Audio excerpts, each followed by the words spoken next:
बोल बम बोल बम। बोला बोला बसहा वाले बाबा की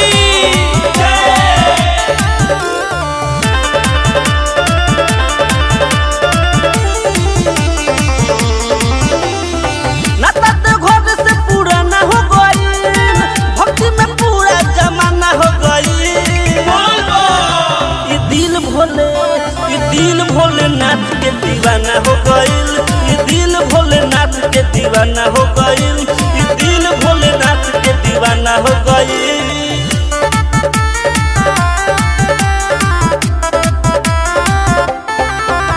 ये दिल भोलेनाथ के दीवाना हो गइल, ये दिल भोलेनाथ के दीवाना हो गइल। बाबा के दुनिया कहेला कहानी कि बाबा नवले रही शिवदानी। बाबा शिवदानी हो बाबा शिवदानी।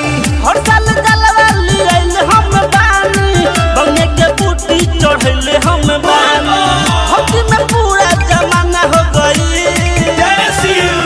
ये दिल भोलेनाथ के दीवाना हो गइल, ये दिल भोलेनाथ के दीवाना हो गइल, ये दिल भोलेनाथ के दीवाना हो गइल। बोल बम बोल बम। बोला बोला बसहा वाले बाबा की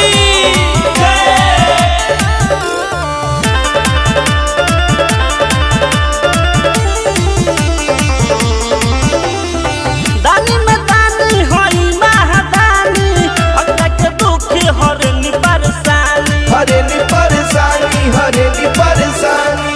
कालो के काल रउआ होई महाकाल जी, मोरा समस्या के कदी नहा। धीरज नहीं हिट गाना हो गई।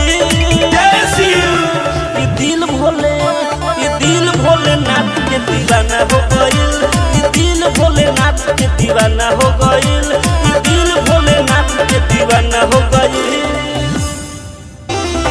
नाता तो घर से पुराना हो गइल, भक्ति में पूरा जमाना हो गइल। ये दिल भोलेनाथ के दीवाना हो गइल, ये दिल भोलेनाथ के दीवाना हो गइल, ये दिल भोलेनाथ के दीवाना हो गइल।